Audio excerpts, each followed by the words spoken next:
Hello guys, welcome back to my channel. हम photosynthesis in higher plants पढ़ रहे थे और हमने इससे पहले दो साइंटिस्ट्स का एक्सपेरिमेंट देख लिया था। पहले थे जोसेफ प्रिस्टले और दूसरे थे जेन इंजनहॉर्ज।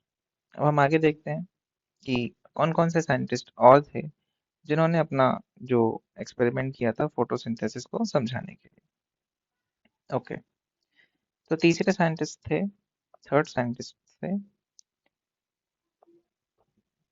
जूलियस जूलियस वान सेक्स, सेचस या सेक्स कुछ भी पढ़ सकते हैं इसको, Julian von sex.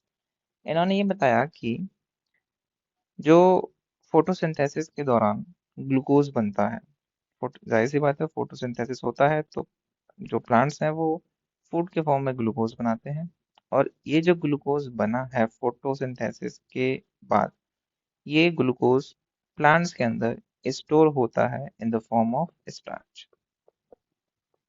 In the form of starch ये स्टोर होता है, यानी कि स्टोरेज फॉर्म जो है फूड की प्लांट्स में वो होती है स्टार्च। बस यही चीज एक एक लाइन इन्होंने बताई थी जूलियस बॉन्सेक्स ने कि फोटोसिंथेसिस के दौरान जो ग्लूकोज बनता है उसके बाद वो ग्लूकोज यानी कि वो फूड स्टोर होता है in the form of starch. Okay, next scientist देखते हैं हम। नेक्स्ट साइंटिस्ट है फोर्थ नंबर। नेक्स्ट साइंटिस्ट है वान निल।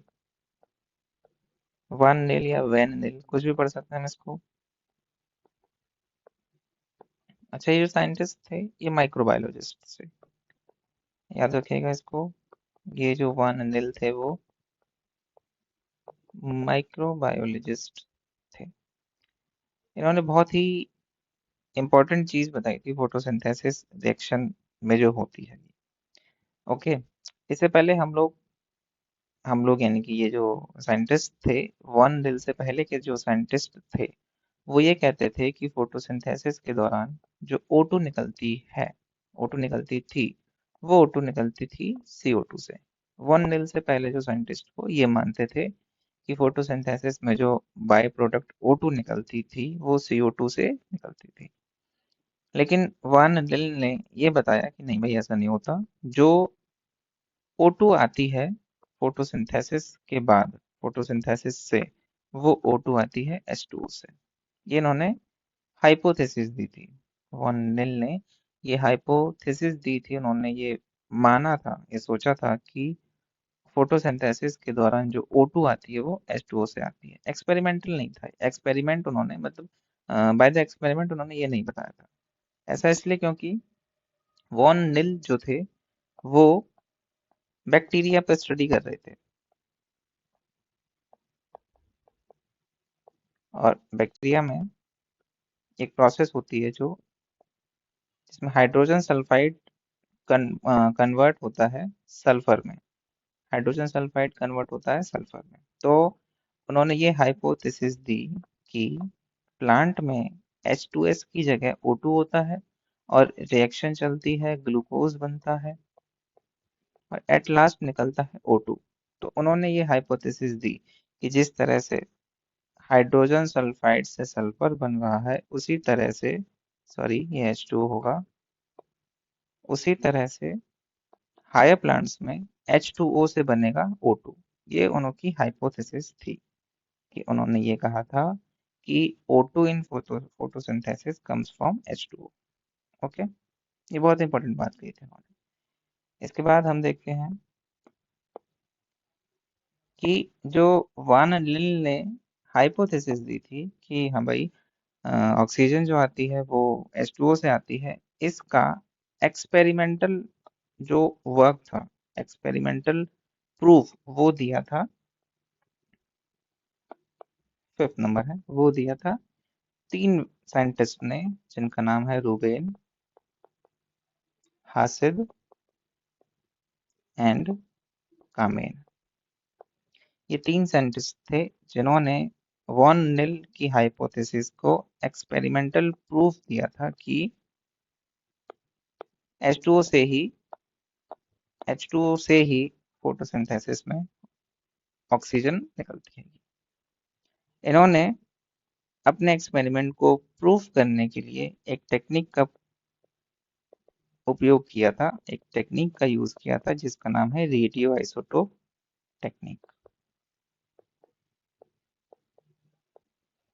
क्या किया था उन्होंने?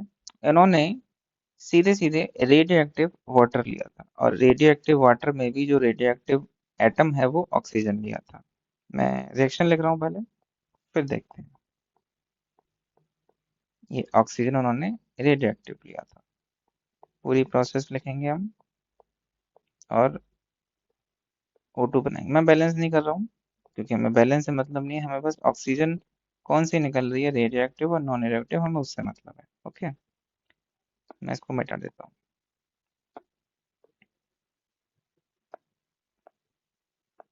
चलिए, तो अब जाहिर सी बात है कि यहाँ पर ये भी ऑक्सीजन है, ये भी ऑक्सीजन है और ये भी ऑक्सीजन है। जिस ऑक्सीजन में रेडियो एक्टिव ऑक्सीजन, मतलब इधर जिस ऑक्सीजन एटम में रेडियो एक्टिव ऑक्सीजन होगा, हम समझ जाएंगे कि वो वाला ऑक्सीजन एटम वाटर से आया है।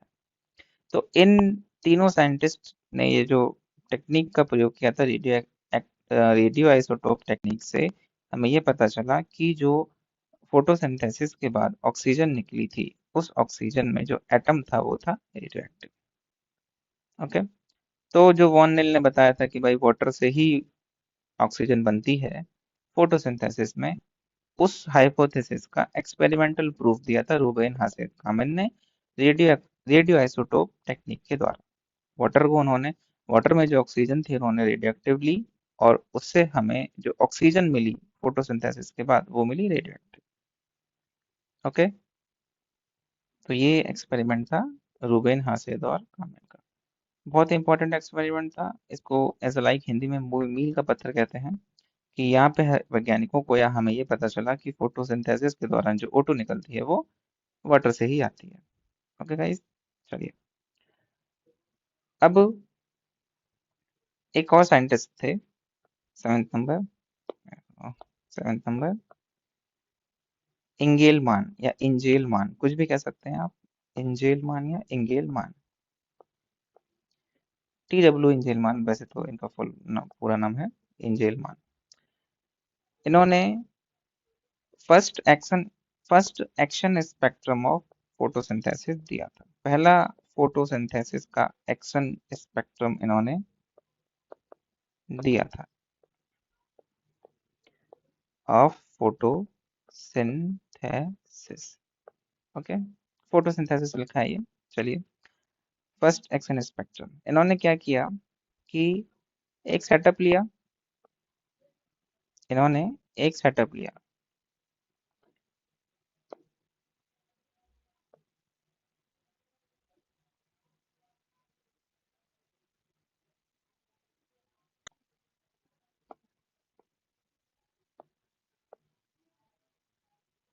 उस सेटअप में एल्गा लिया, ग्रीन एल्गा लिया। ओके, ये ग्रीन एल्गा है। अच्छा, मुझे इसे मिटाना होगा।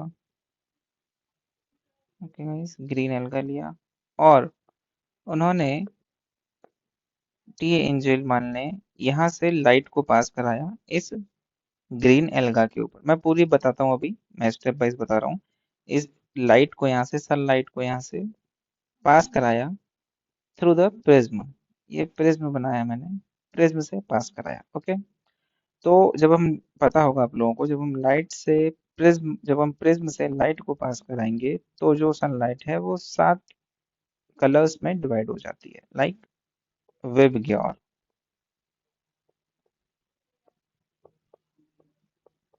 विबग्योर। ओके, तो ये जो 7 कलर की लाइट है, जो प्रिज्म के पार होने से निकली है, प्रिज्म से निकली है, वो 7 कलर की लाइट इस ग्रीन एल्गा पे पड़ेगी। मैंने बोला ग्रीन एल्गा, तो ग्रीन एल्गा है तो ये फोटोसिंथेसिस करेगा,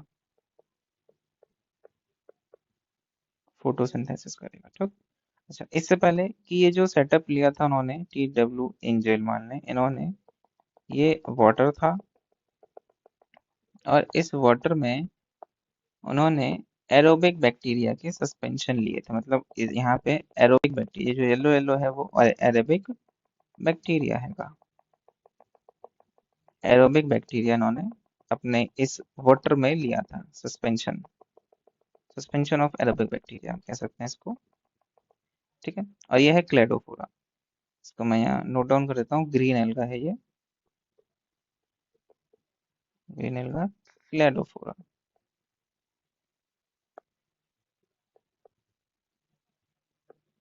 क्लेडोफोरा, ओके। ठीक है, अब यहाँ पे इन्होंने ये देखा कि इस वाली लाइट से, ये जो रेनबो हैगा 7 कलर की लाइट है, इस लाइट के इस एल्गा पे पड़ने से फोटोसिंथेसिस हुई। और जो फोटोसिंथेसिस हुई वो फोटोसिंथेसिस ज्यादा हुई इस वाले एरिया पे, ब्लू कलर वाले, जहाँ पर ब्लू कलर की लाइट गिरी वहां पर, और जहाँ पर रेड कलर की लाइट गिरी वहां पर बहुत ज्यादा फोटोसिंथेसिस हुई। और बाकी जगहों पे कम फोटोसिंथेसिस हुई, मतलब हुई लेकिन कम हुई, ग्रीन में तो बहुत ही कम हुई। अच्छा, ये चीज कैसे पता चली कि यहाँ पे फोटोसिंथेसिस बहुत ज्यादा हुई और बाकी जगहों पे बहुत कम हुई? देखिए, फोटोसिंथेसिस होगी तो फोटोसिंथेसिस होगी यानी कि खत्म होगी तो निकलेगी O2, और O2 वहां निकलेगी जहां पर फोटोसिंथेसिस ज्यादा होगी, वाइस वर्सा प्रोसेस है, वहां पर O2 ज्यादा होगी। और ये क्या है बेटे? ये एरोबिक बैक्टीरिया है, ये सस्पेंशन ऑफ एरोबिक बैक्टीरिया। ये एरोबिक बैक्टीरिया वहां पर ज्यादा मिलेंगे, वहां पर ज्यादा पाए जाएंगे जहां पे ऑक्सीजन ज्यादा होगी। और जाहिर सी बात है, यहाँ पे फोटोसिंथेसिस ज्यादा हो रही है तो यहाँ पे ऑक्सीजन अपने आप ही ज्यादा होगी। तो TW एंगेलमान ने पहला एक्शन स्पेक्ट्रम दिया और बताया कि फोटोसिंथेसिस ब्लू लाइट और रेड लाइट में बहुत ही ज्यादा होती है। ओके, कोई दिक्कत? चलिए, कोई डाउट होगा तो मुझे बताइएगा। हम्म,